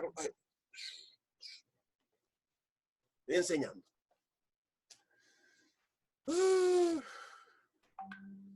¡Aleluya! Mientras tanto que yo voy. Ahora ponga atención, ponga atención. Son las cosas pequeñas, las cosas simples que el predicador tiene que mirar, que el predicador tiene que poner atención para que le dé vida a su mensaje. Mire ahora, mientras él le dice a Jesús en el verso 6 que él no ha sido sanado porque nadie lo ha metido al agua, Jesús ahora le dice en el verso 8, léalo conmigo, verso 8. Yo sé que usted está ahí todavía. Dice el verso 8. Jesús le dijo, ponte de pie, toma tu cama y anda. Su Biblia dice, levántate, toma tu lecho y anda. Así dice su Biblia. Ahora, después de él haber manifestado en el verso 6 que él no era sanado porque nadie lo metía al agua, yo espero ahora, mi querida Danil de Coco, que este bendito enfermo, antes de recibir esta sanidad que Jesús le va a hacer, él vaya corriendo por todos los enfermos, y quizás no podía correr, pero que comience a dar voces, a decir, vengan todos, que aquí hay uno que va a sanar, vengan todos, que aquí hay uno que va a sanar, sin tener que entrar al agua. ¡Hello! Usted no quería aprender a predicar. Si usted quiere aprender a predicar, lo que tiene primeramente que aprender a leer la Biblia. No se puede predicar sin leer bien la Biblia. Porque va a decir lo que la Biblia dice, mas no lo que la Biblia quiere enseñar. Aleluya. Si él dijo, yo no he sido sanado porque no me ayudan, a él ahora lo van a sanar. Vamos a ver a quién él va a llamar. ¿Sabe lo que hizo este bendito hombre? ¿Sabe lo que hizo este bendito hombre? Lea conmigo el verso 9. Señor, estoy leyendo Reina Valera. Reina Valera. Está en su Biblia todo. El verso 9 dice, y de inmediato el hombre quedó sano. O sea, él no llamó a nadie. Él no inventó a nadie. Él no le dijo a nadie que venga, que hay alguien que va a sanar.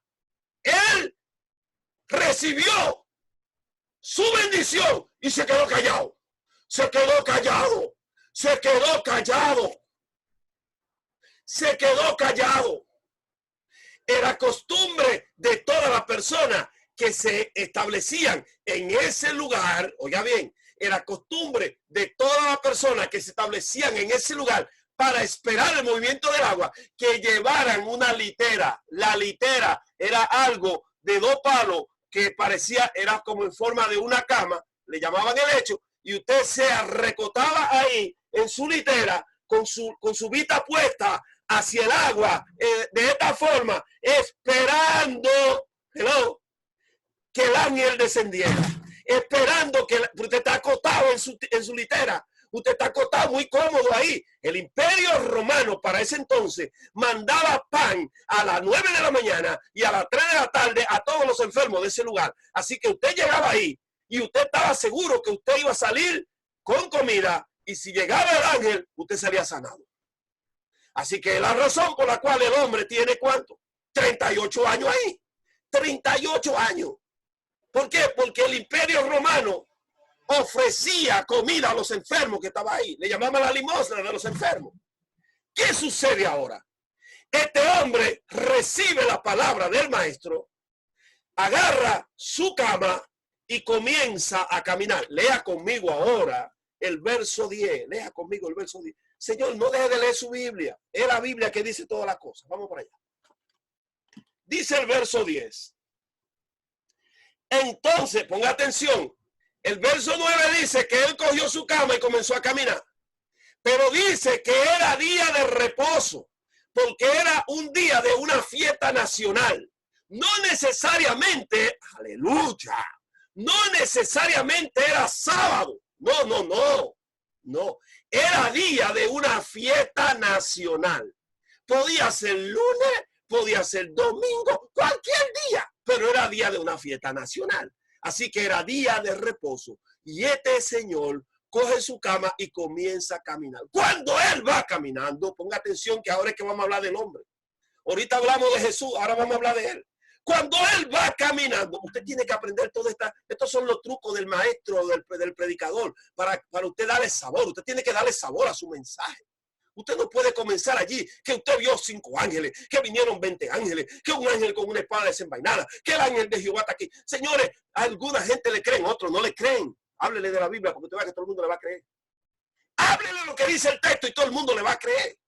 Olvídese de estar con esos cuentos y esos testimonios de que en África se sanaron 20, que se sanó en Haití 5, y cuando usted le chequea el pasaporte, no ha salido del lugar donde usted vive. Hello. Estése tranquilo. Estése tranquilo. El hombre va con su cama. Y cuando el hombre va con su cama, lo encuentran los judíos de la ley, los fariseos, los saduceos, todos los feos lo encuentran. Y es el momento que le dicen, ¡hey! Es día de reposo. No te es lícito cargar tu cama. Como era día de reposo, le dicen, tú estás quebrantando el día de reposo. El Señor le responde a los judíos, a los responsables de la ley. El que me sanó, me dijo que lo cargara. Así que si usted tiene problemas, vayan a hablar con él. Ponga atención a esta parte. El que me sanó, me dijo que la cargara. Los judíos entonces le preguntan. Ya los judíos no están interesados en él, porque él está cumpliendo una orden que alguien le dio. Así que los judíos ahora se interesan en quién dio la orden. Y le preguntan a este delincuente. Oiga, le preguntan a este delincuente. Oiga lo que el maestro está diciendo. Le preguntan a este delincuente, porque este era un delincuente. Este era un delincuente. Oiga lo que le preguntan. ¿Y quién fue? Lea conmigo la respuesta. Lea conmigo la respuesta. Mire lo que este hombre acaba de decir. Señor, este tipo tenía 38 años. Pastor Ricardo, él tenía 38 años. enfermo en ese lugar, ¿usted cree que va a llegar un doctor y lo va a sanar? Y ese hombre no se va a recotar de los pies de ese doctor y va a caminar con él. Mire, Bartimeo, cuando le sanaron de la vista, se pegó de Jesús y no se despegó más, porque estaba agradecido por lo que Jesús hizo. Ahora viene este hombre y es sanado después de 38 años. Y cuando le preguntan, ¿y quién fue que te sanó? Él dice que él no sabía. Yo sé que en la parte B del texto Juan agrega y dice, porque Jesús se había apartado. ¿Y qué me importa a mí que Jesús se aparte después que me sanó? Después que me sanó por 38 años enfermo, ¿qué me importa a mí que Jesús se aparte? Yo no me voy a despegar de él, Señor. Yo no me voy a despegar de él. Pero él ni se interesó. Él ni preguntó. Él se le importó. Y ahora el tipo suelta su cama, no se sabe dónde, y se va para la fiesta en el templo. Ponga atención ahora, que ahora es que esto se pone bueno. Se va para la fiesta en el templo. Y mientras está en el templo, celebrando de su fiesta, Jesús lo vio a él y se le acercó y le tocó en el hombro y le dijo, oye, manito, fuiste sanado. No peques más para que no te venga una desgracia peor. Pero señores, yo quiero que usted ponga atención a ese bendito texto. Lea los versos 14 y 15 para que usted vea. Jesús solamente le dice a él, ten cuidado, no peques más. Lo que indica es que la enfermedad que tenía era producto del pecado. No peques más para que no te venga una enfermedad peor. ¿Sabe lo que hizo este delincuente? ¿Sabe lo que hizo este hombre malo? ¿Sabe lo que hizo este lengua larga, este chivato, este hombre de todo lo malo que hay? Porque como usted lee el texto rápido, usted cree como que él fue nada más así a buscar. No. A él lo encontraron en el camino, cargando su cama. Persona específica lo encontraron a él. Oiga bien, persona específica. Y como era día de fiesta nacional, los fariseos y los saduceos todos vestían iguales. Ponga atención a esta parte. Todos vestían iguales. Y el templo estaba lleno de esta persona. Es decir, que cuando Jesús le dice a él, mira, no peques más, fuiste sanado, no peques más. Este hombre tuvo que hacer un trabajo ahora, tuvo que hacer un trabajo. ¿Y cuál fue el trabajo que tuvo que hacer? Él tuvo que buscar a los que lo encontraron en la calle. Porque el templo estaba tetado, lleno de gente. Y todos los fariseos visten iguales. Todos usaban la misma ropa. Es decir, que él tuvo que hacer su trabajo. Y lo buscó, señores, lo buscó. Y fue y le dijo a los que lo encontraron a él cargando la cama. Y le dijeron, no te es lícito cargar la cama el día de reposo. Fue y le dijo, miren, el que, alabado sea el nombre de Jesús, el que me sanó fue ese que está ahí. Lea conmigo el verso 16. Lea el verso 16 para que vea lo que dice.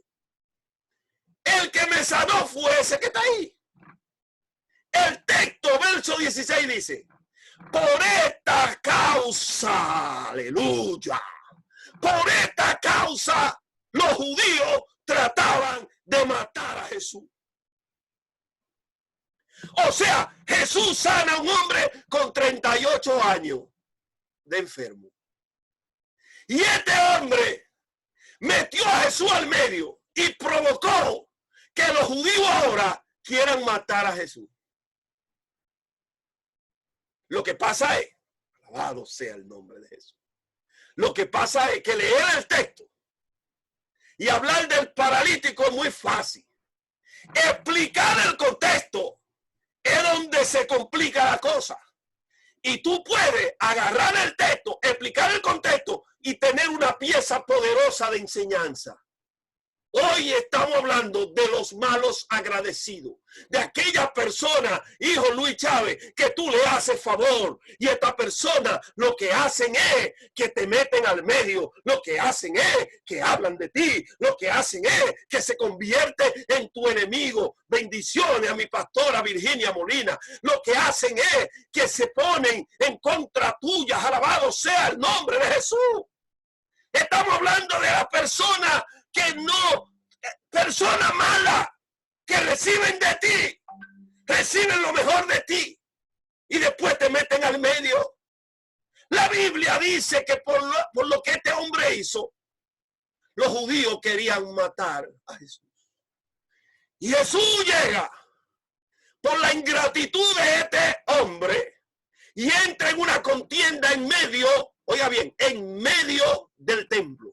En una contienda Jesús es rodeado de los enemigos de Jesús. Y los enemigos de Jesús trataban de acabar con Jesús. Y esta conversación se extiende desde el verso 16 hasta el verso 42. Pero en el verso 38, en el verso 38, Jesús le dice una palabra poderosa. Olvídese del 38, voy a entrar al 39 para que lo entienda. Jesús le dice a estos enemigos, a estos delincuentes, a estos hombres malos: ustedes escudriñan las escrituras. Ponga atención, porque no es nada más como que usted venga a leer, di que todos los días, di que no, que Juan 5:39, no, que Juan 5:39, no, que Juan. Primero usted tiene que saber a quién le dijeron eso. Primero usted tiene que saber a quién Jesús le dijo eso. Porque no es que usted me cite la Biblia, es que usted sepa dónde está en la Biblia. No. Jesús ahora le dice a sus enemigos, a los enemigos de él. Jesús le dice a ellos: ustedes escudriñan las escrituras, porque ustedes creen que en ella se encuentra la vida eterna. Estoy sorprendido con ustedes, porque la vida eterna está frente a ustedes. Estoy haciendo las señales, estoy haciendo lo que dice Isaías 61, 1 y 2, y ustedes a mí no me quieren aceptar. Señores, Juan 5:39. Juan 5:39 es una reprimenda contra los fariseos. Es una llamada de atención por no comprender, por no abrir su mente, por no observar con atención. A los fariseos es que Jesús le dice: ustedes escudriñan las escrituras porque ustedes creen que en ella está la vida eterna. Y tienen razón. Pero esa escritura que ustedes escudriñan son las que dan testimonio de mí. Y a mí ustedes no me quieren aceptar. A mí ustedes no me quieren aceptar. Yo estoy haciendo las señales que dicen las escrituras que el Mesías tenía que hacer. La estoy haciendo en sus ojos. Este tipo, este delincuente, este malo, este ingrato, tenía 38 años enfermo y yo lo sané. Ustedes todos lo conocen y todos lo vieron y nunca lo sanaron. Usted quería aprender a predicar. Yo voy a ver ahora cuál va a ser la excusa que usted va a tener de que para salirse del grupo porque no lo están enseñando a predicar. Yo le estoy dando una ñapita hoy para que usted aprenda. Estoy rompiendo el protocolo del programa para que usted aprenda. Para que usted mañana diga: no, que me voy a salir porque no me han enseñado a predicar. Dígame, yo no estoy como maestro ahora, estoy como predicador. Este hombre malo tenía 38 años. Que día tras día cargaba su cama de su casa al estanque. Este día, sábado, festivo, mejor dicho, Shabbat. Ese día la cosa cambió. Mientras antes la cama lo cargaba a él, nadie nunca dijo nada. El día que la cosa cambió y él carga la cama, aparecieron los fariseos. Los fariseos siempre están preparados para salir. Los fariseos siempre están preparados. ¿Para qué? Para que cuando tú tengas una bendición, ellos salir a cuestionar tu bendición. El trabajo del fariseo es cuestionar tu bendición. Enfréntate con el texto bíblico. Sácale lo mejor al texto bíblico. Explota el texto bíblico. Lanza, dale vida a la historia, dale vida y dáselo a la gente. Tú no necesitas inventar. Tú no necesitas venir con testimonio falso. No necesitas venir con 40, 50. Aleluya. Dale un aplauso a Dios. Dios no necesita tu aplauso ni de nadie. Dios no quiere aplauso. Déjate de eso. Déjate de eso, brother. Beba agua, varón.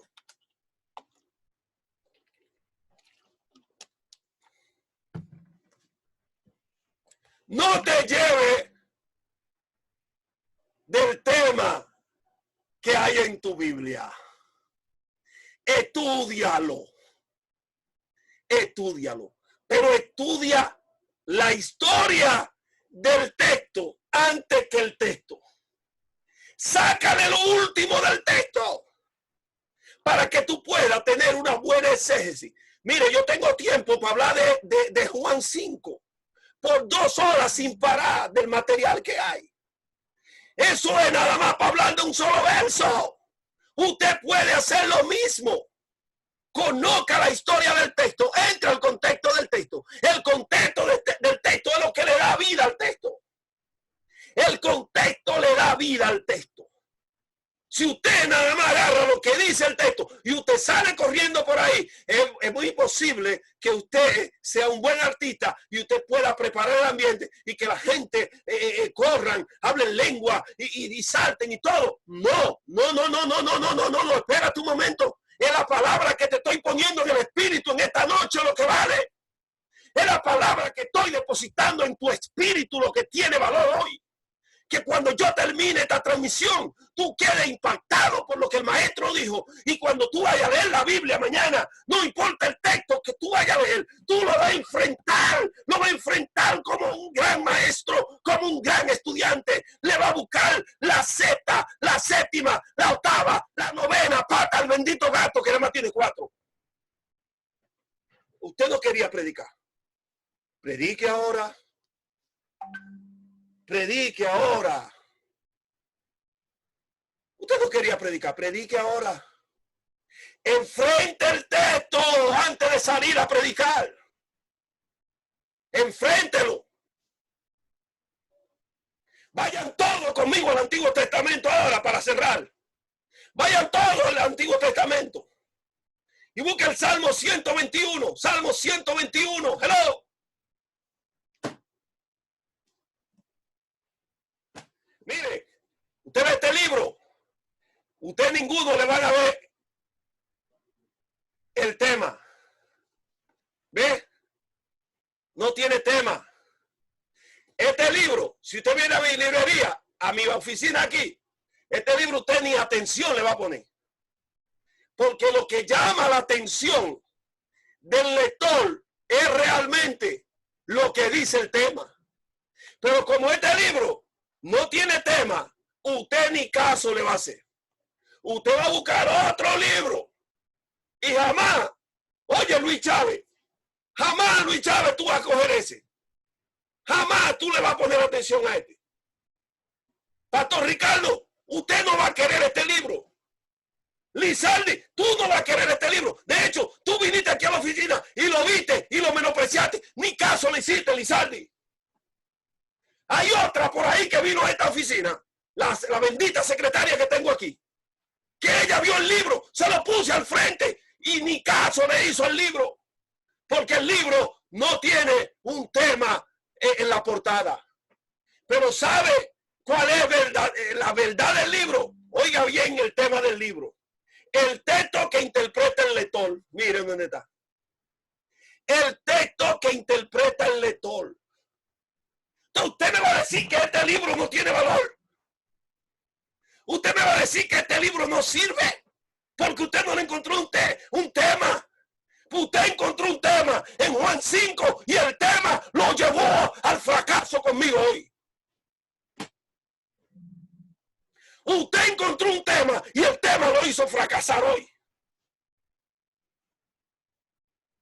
No es lo que dice el tema, lo que dice la literatura en la portada, es lo que dice la literatura dentro de él. Usted me puede ver andando en chancleta por ahí, me puede ver en pantalones cortos, no con camisa manga larga, y me puede mandar para el infierno. No es lo que yo he visto, es lo que yo porto, es lo que yo tengo, es lo que yo voy a exteriorizar para bendecir tu vida. Eso es lo que vale, alabado sea el nombre de Jesús. Salmo 121 es para que usted vea la importancia de la clase que dio el maestro corporal. La importancia de la clase. Cuando usted violenta un signo de puntuación, usted hace que la Biblia diga lo que usted quiere que diga y nunca lo que la Biblia tiene que decir. Repito, cuando usted violenta un signo de puntuación en una lectura, usted hace que la Biblia diga lo que usted cree, lo que usted quiera que diga, pero jamás lo que la Biblia quiere decir. Vamos a hablar un poquito con David. Óigame bien, póngame atención. Los paganos en los tiempos de David hacían su fiesta, hacían su party. Así como los judíos hacían su party para Jehová, ellos hacían su party también. Así que ellos celebraban su party. Y como el palacio de David era alto, David observaba como los paganos pasaban con su gran caravana a llevar sus libaciones y sus sacrificios a sus dioses paganos. Ellos buscaban siempre una montaña que fuera lo más alta donde ellos estaban, para ellos subir a esa montaña y desde esa montaña ellos invocar a los dioses de ellos. Y ahí entonces ellos ofrecer, porque ellos entendían que mientras más alto estaba la montaña, más alto, más cerca estaba de la divinidad. Así que como ellos pasan a llevar su sacrificio a la montaña, el rey David se inspira y dice de la siguiente manera. Usted no sabe lo que dice el texto, usted lo ha leído muchas veces, pero lo lee mal porque violenta los signos de puntuación. Simple, lo violenta. ¿Alzaré mis ojos a los montes? ¿Es una pregunta o una afirmación? Alzaré mis ojos a los montes. ¿De dónde vendrá mi socorro? Esa es la pregunta. ¿Está leyendo? La pregunta del texto no es la primera. Usted está violentando el signo de puntuación y está explicando cosas que la Biblia no dice. Alzaré mis ojos a los montes. ¿De dónde vendrá mi socorro? La respuesta. Mi socorro viene de Jehová. Pero ¿y cuántas veces usted no cantó el corito que su socorro viene del monte? ¿Y en cuántas iglesias, quizás de la de algunos de aquí, despiden el servicio que su socorro viene del monte? Lo que está diciendo David en ese texto, Salmo 121, 1 y 2, es que él, oiga bien, que él no va a levantar sus ojos a los montes. Lo que él dice, yo no voy a levantar mis ojos a los montes. Porque mi socorro viene del que hizo el monte. ¡Hello! Mi socorro viene del que hizo los cielos y la tierra. Los paganos sacrificaban en los montes. Pero David dice, yo no voy a poner mi confianza en ningún monte. Mi socorro viene del que hizo los cielos y la tierra. Ahora aprenda a leer el texto. Tiene que poner la pregunta en el lugar que va. Si pone la pregunta al principio, no va a poder responderla. ¿Usted cree que fue por pura casualidad que el profeta Elías le dijo, acá, lleva a tus profetas de Acera y de Baal al Monte Carmelo? Era que los servicios de los paganos de ese entonces lo hacían en el Carmelo. Y Elías, oiga bien, Elías lo invita a ellos y lo desafía en el mismo terreno de ellos.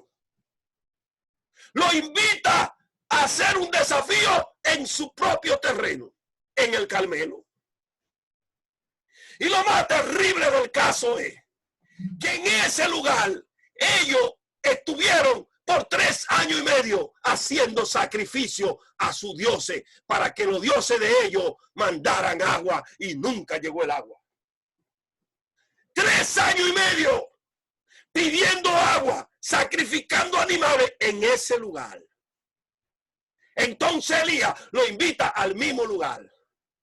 Y cuando Elías lo invita al mismo lugar donde ellos hacían su sacrificio, Elías se burló de ellos, y al final Elías le mostró a ellos que ellos estaban todos ciegos. Porque el lugar donde ellos hacían sacrificio pidiendo agua estaba lleno de agua y ellos no lo sabían. ¡Hello! Usted no lee su Biblia. Usted no quiere aprender a predicar. Usted no quiere aprender a predicar. El lugar estaba lleno de agua y ellos estaban clamando por agua. Me gustó Gina como se agarró la cabeza. Sí, Gina, así mismo. El lugar estaba lleno de agua, pero ellos estaban... Sí, Pastor Ricardo hacía la cosa. Ellos iban ahí a ofrecer sangre y sacrificio, pero ¿qué pasa? Ahí estaba el agua. Porque ¿de dónde usted cree que Elías ordenó que le echaran agua? Hicieron una zanja, y ese lugar, el Carmelo, después de 16 pulgadas hacia abajo, hay agua. Es un manantial. Es un manantial. Lo que pasa es que los altares de los paganos es arriba, y los de los judíos se siembra abajo. Mientras ellos sacrificaban arriba, Elías ordenó hacer una zanja, y cuando hizo la zanja apareció el agua, y le echaron agua, y le echaron agua. Se encontraban a 47 kilómetros de distancia del mar Mediterráneo. No fue del mar que vino el agua, señores. 11 minutos más para que lo entienda. No fue del mar que vino el agua. Este milagro del profeta Elías fue tan poderoso, fue tan grande. Cuando Elías dice, vive Jehová en cuya presencia estoy, que no habrá lluvia ni rocío sobre la tierra, si no es por mi palabra, Dios tiene que intervenir. Y lo primero que Dios controla es el mar Mediterráneo. Lo segundo, los vientos que venían del continente africano. Lo tercero, la condensación del agua. A partir de ese momento no podía haber viento, y el sol no podía calentar el agua a más de 23 grados. ¿Por qué? Porque la condensación del agua dependía del caliente del sol. Y si se condensa el agua sube, las nubes se cargan y viene el agua para abajo. Había que controlar el mar, había que controlar el sol, había que controlar los vientos. Alabado sea. Usted quería aprender a predicar. Coja ahora. Coja ahora. Usted no quería aprender a predicar. Coja ahora. Coja ahora. Había que hacer un control mayúsculo. Y este control duró 36 meses. Perdón, 42 meses. No viento, no mucho sol. El mar Mediterráneo controlado. Y los vientos africanos mirando para otro lado. ¿Sabía usted que no hubo tormenta durante esos 3 años y medio? Porque las tormentas se forman a menos de 180 kilómetros de ese lugar. Pero quien forma la tormenta es el sol cuando sube a 34 grados Celsius. Cuando las aguas se calientan, entonces las nubes se cargan y comienza entonces la tierra a girar, la nube arriba cargada y comienza a girar. Cogen la energía del agua, la energía del viento, la energía del sol y se forma un huracán. Y en ese lugar de la tierra se forman 12 y 13 huracanes todos los años. Todos los años. Y usted le tiene mucho miedo a los huracanes. Porque los huracanes vienen y destruyen y matan. Hello. Destruyen bienes y hacen muchas cosas. Pero jamás, oiga bien, jamás de los jamases, la intención del Creador de hacer que la tierra en la punta del continente africano se produzcan 12, 13 huracanes, 14 por año, es que nadie pierda su vida. Jamás. La intención del Creador es que a través de los huracanes, el globo terráqueo, usted quería aprender a predicar, déjese de estar haciéndole cuento a la gente. El globo terráqueo, todo el sistema venga y tenga un balance de temperatura. Sin los huracanes que se forman en África, sin los huracanes que se forman en África, la vida sería imposible en muchos lugares de la tierra.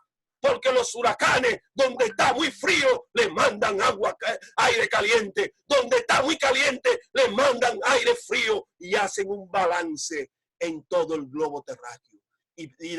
Y oiga bien, los huracanes son parte del sistema de vida de los humanos y de los animales. Sin los huracanes, lo voy a soltar. Sin los huracanes, la vida sería imposible aquí en la tierra. Sin los huracanes. Pero usted se agarra la cabeza cuando viene un huracán. Pero el huracán, sí, qué locura esto, hermano. El huracán no viene a matar. El huracán viene a dar vida. Y como usted muchas veces no le cree a los maestros, como para usted los maestros, no, váyase a un lugar que se llama History Channel y ponga dónde se forman los huracanes para que usted vea lo que usted va a encontrar en una isla llamada Monte Carlo, enfrente del Cuerno de África. Y usted va a encontrar exactamente la información que yo le doy. Dios le bendiga, Dios le guarde. Váyase ahora a los chats de usted de balance y ponga su pregunta ya. Porque yo le prometí a usted que usted va a tener que desaprender para usted aprender. Lo primero que usted tiene que tener un encuentro con su Biblia. No le crea a nadie. Oiga bien, no le crea a nadie. Crea a su Biblia. No le crea a los temas. Crea a su Biblia. Vaya y lea su Biblia. Ponga la atención a la mínima, a la mínima partícula. Palabra por palabra. Olvídese de que el maestro dijo, no, usted hace un bereano, haga como uno de Berea, váyase al capítulo 17 de Hechos, al verso 10, 11 y 12, para que usted vea lo que hacían la gente de Berea. Cuando Pablo le leía un rollo, entonces ellos iban y buscaban la copia de ese rollo que tenían en su sinagoga y comenzaban entonces a leerlo, a ver si lo que Pablo había dicho estaba entonces de acuerdo con lo que decía el rollo.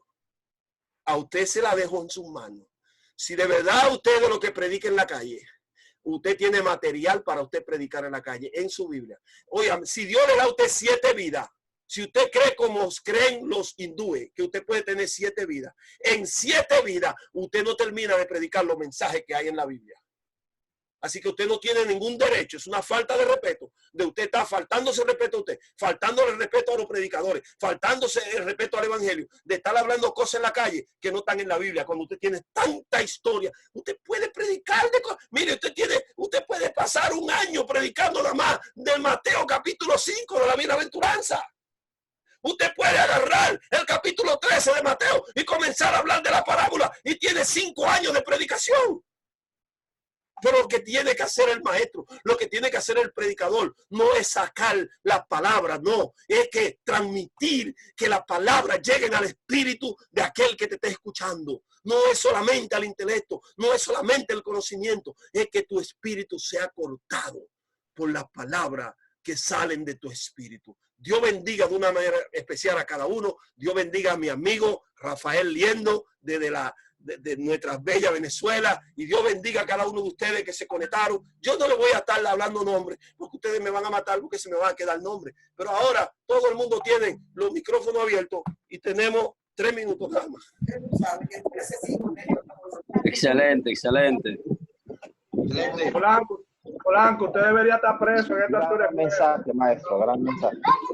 Excelente, maestro, excelente.